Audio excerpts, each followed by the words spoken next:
ओम साई राम। हमारे चैनल में आप सभी का बहुत बहुत स्वागत है। श्री साई सच्चरित्र अध्याय 49 हरि कान्होबा सोमदेव स्वामी नाना साहब चंदोरकर की कथाएं। प्रस्तावना।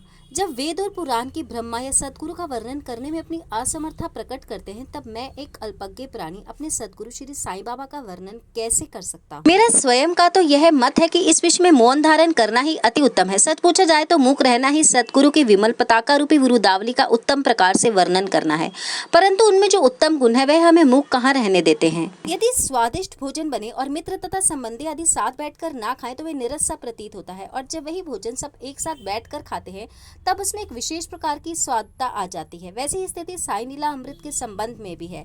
इसका एकांत में रस स्वादन कभी नहीं हो सकता। यदि मित्र और पारिवारिक जन सभी मिलकर इसका रस ले तो और भी अधिक आनंद आ जाता है। श्री साईं बाबा स्वयं ही अंत प्रेरणा कर अपनी इच्छा अनुसार ही इन कथाओं को मुझसे वर्णित करा रहे हैं, इसलिए हमारा तो केवल इतना ही कर्तव्य है कि अनन्य भाव से उनके शरणागत होकर उनका ही ध्यान करें।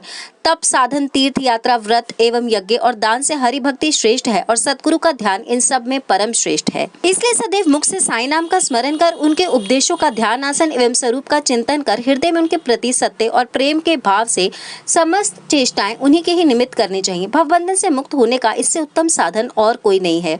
यदि हम उपयुक्त विधि से कर्म करते जाएं तो साईं को विवश होकर हमारी सहायता कर हमें मुक्ति प्रदान करनी ही पड़ेगी। अब इस अध्याय की कथा श्रवण करें। हरि कान्होबा। मुंबई के हरि कान्होबा नामक एक महानुभाव अपने कई मित्रों और संबंधियों से साईं बाबा की अनेक लीलाएं सुन चुके थे, परंतु उनका विश्वास ही न होता था, क्योंकि वे संशालु प्रकृति के व्यक्ति थे। अविश्वास उनके हृदय पटल पर अपना आसन जमाए हुए था। वे स्वयं बाबा की परीक्षा करने का निश्चय करके अपने कुछ मित्रों सहित मुंबई से शिरडी आए। उन्होंने सिर पर एक जरीदार पगड़ी और पैरों में नए सैंडल पहन रखे थे। उन्होंने बाबा को दूर से ही देखकर उनके पास जाकर उन्हें प्रणाम तो करना चाहा, परंतु उनके नए सैंडल इस कार्य में बाधक बन गए। उनके समझ में नहीं आ रहा था कि अब क्या किया जाए। तब उन्होंने अपने सैंडल मंडप पर एक निश्चित कोने में रख दिए और मस्जिद में जाकर बाबा के दर्शन किए। उनका ध्यान सैंडलों पर ही लगा रहा। उन्हें बड़ी विनम्रता पूर्वक बाबा को प्रणाम किया और उनसे प्रसाद और उदी प्राप्त कर लौट आए। पर जब उन्होंने कोने में दृष्टि डाली तो देखा कि सैंडल तो अंतर ध्यान हो चुके हैं। पर्याप्त छानबीन भी व्यर्थ हुई और अंत में निराश होकर वे अपने स्थान पर वापस आ गए। स्नान, पूजन और नवेद आदि अर्पण करने के बाद वह भोजन करने को तो बैठे, परंतु वे पूरा समय तक उन सैंडलों के चिंतन में ही मग्न रहे। भोजन कर मुंह हाथ धोकर जब वे बाहर आए तो उन्होंने एक मराठा बालक को अपनी ओर आते देखा, जिसके हाथ में डंडे के कोने पर नए सैंडलों का एक जोड़ा लटका हुआ था। उस बालक ने हाथ धोने के लिए बाहर आने वाले लोगों से कहा कि बाबा ने मुझे डंडा हाथ में देकर रास्ते में घूम घूम कर हरि का बेटा जरी का फेटा की पुकार लगाने को कहा है, तथा जो कोई कहे कि सैंडल हमारे हैं उससे पहले ये पूछना कि क्या उसका नाम हरि और उसके पिता का नाम का अर्थात कनोबा है।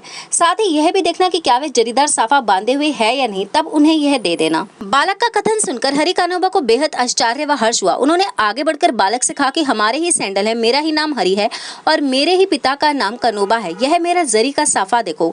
बालक संतुष्ट हो गया और सैंडल उन्हें दे दी। उन्होंने सोचा कि मेरा जरी का साफा तो सबको ही दिखाई दे रहा है, हो सकता है बाबा की दृष्टि भी इस पर पड़ गई हो, परंतु ये मेरी शिरडी यात्रा का प्रथम अवसर है। फिर बाबा को कैसे विदित हो गया कि मेरा ही नाम हरि है और मेरे पिता का नाम कान्होबा है। वह तो केवल बाबा के परीक्षार्थ वहां आए थे। उसे इस घटना से बाबा की महानता विदित हो गई। इसकी इच्छा पूर्ण हुई और वह सहर्ष घर लौट गया। सोमदेव स्वामी। अब दूसरे संशालु व्यक्ति की कथा सुनी जो बाबा की परीक्षा करने आया था। काका साहेब दीक्षित के भाता श्री भाईजी नागपुर में रहते थे। जब वे सन 1906 में हिमालय गए थे तब उनका गंगोत्री घाटी के नीचे हरिद्वार के समीप उत्तर काशी में एक सोमदेव स्वामी से परिचय हो गया। दोनों ने एक दूसरे के पते लिख लिए। 5 वर्ष पश्चात सोमदेव स्वामी नागपुर में आए और भाईजी के यहाँ ठहरे। वहाँ श्री साईं बाबा की कीर्ति सुनकर उन्हें बड़ी प्रसन्नता हुई तथा वहाँ श्री साईं बाबा के दर्शन करने की तीव्र उत्कंठा हुई। मनमाड़ और कोपरगांव निकल जाने पर वे एक टांगे में बैठकर शिरडी को चल पड़े। शिरडी के समीप पहुंचने पर उन्होंने दूर से ही मस्जिद पर 2 ध्वजा लहराते देखे। सामान्यतः देखने में आता है कि भिन्न भिन्न संतों का बर्ताव, रहन सहन और भार्य सामग्री प्राय भिन्न प्रकार की ही हुआ करती हैं, परंतु केवल इन वस्तुओं से ही संतों की योग्यता का आंकलन कर लेना बड़ी भूल है। सोमदेव स्वामी कुछ भिन्न प्रकृति के थे। उन्होंने जैसे ही ध्वजों को लहराता हुए देखा तो सोचने लगे कि बाबा संत होकर इन ध्वजों में इतनी दिलचस्पी क्यों रखते हैं?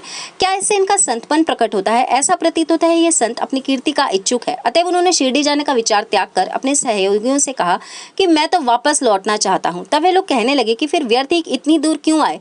अभी केवल ध्वजों को देखकर तुम इतने उद्विग्न हो उठे हो, तो तब शिरडी में रथ, पालकी, घोड़ा और अन्य सामग्रियां देखोगे तब तुम्हारी क्या दशा होगी? स्वामी को और भी अधिक घबराहट होने लगी और उसने कहा कि मैं अपने साधु संतों के दर्शन के लिए आया था, परंतु ये संत कोई विरला ही ही है जो इस प्रकार ऐश्वर्य की वस्तुएं संग्रह कर रहा है। ऐसे साधु के दर्शन ना करना ही उत्तम है। ऐसा कहकर वे वापस लौटने लगे। तीर्थयात्रियों ने प्रतिरोध करते हुए आगे बढ़ने की सलाह दी और समझाया कि तुम यह संकुचित मनोवृत्ति छोड़ दो। मस्जिद में जो साधु है वे इन ध्वजाओं और अन्य सामग्रियों या अपनी कीर्ति का स्वप्न में भी सोच विचार नहीं करते। यह सब तो उनके भक्तगण प्रेम और भक्ति के कारण ही उनको भेंट किया करते हैं। अंत में वे शिरडी जाकर बाबा के दर्शन करने को तैयार हो गए। मस्जिद के मंडप में पहुंचकर तो वे द्रवित हो गए। उनकी आंखों से अश्रुधारा बहने लगी और कंठ रुंध गया। अब उनके सब दूषित विचार हवा हो गए और उन्हें अपने गुरु के शब्दों की स्मृति हो आई कि मन जहाँ अति प्रसन्न हो, आकर्षित हो जाए, उस स्थान को अपना विश्राम धाम समझना।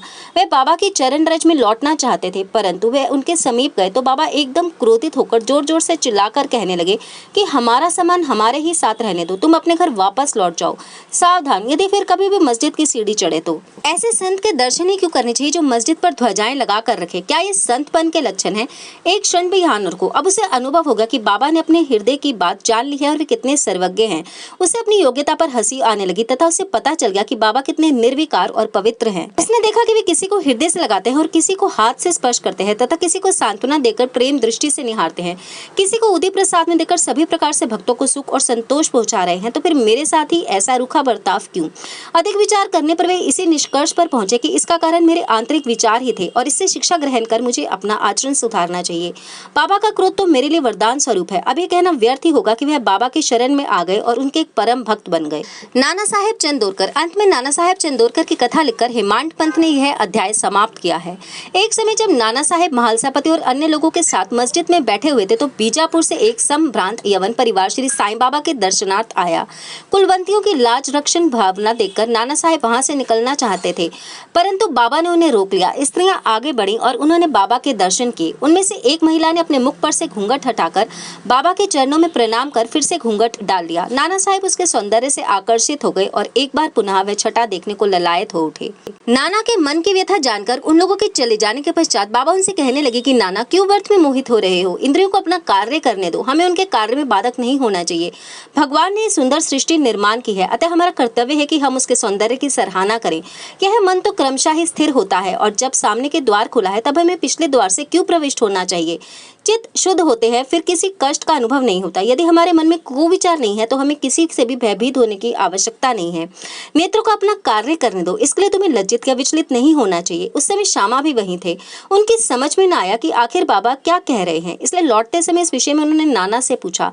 उस परम सुंदरी के सौंदर्य को देखकर जिस प्रकार वे मोहित हुए तथा यह व्यथा जानकर बाबा ने इस विषय पर जो उपदेश उन्हें दिए, उन्होंने उसका संपूर्ण वृत्तांत उनसे कहकर श्यामा को इस प्रकार समझाया कि हमारा मन स्वतः ही चंचल है, पर हमें उसे लंपट ना होने देना चाहिए।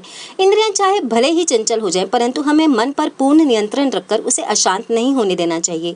इंद्रियां तो अपने विषय पदार्थों के लिए सदैव चेष्टा ही यही करती रहती हैं, पर हमें उनके वशीभूत होकर उनके इच्छित पदार्थों के समीप नहीं जाना चाहिए। क्रमशः प्रयत्न करते रहने से इस चंचलता को नियंत्रित किया जा सकता है। यदि भी उन पर पूर्ण नियंत्रण संभव नहीं है तो भी हमें उनके वशीभूत नहीं होना चाहिए।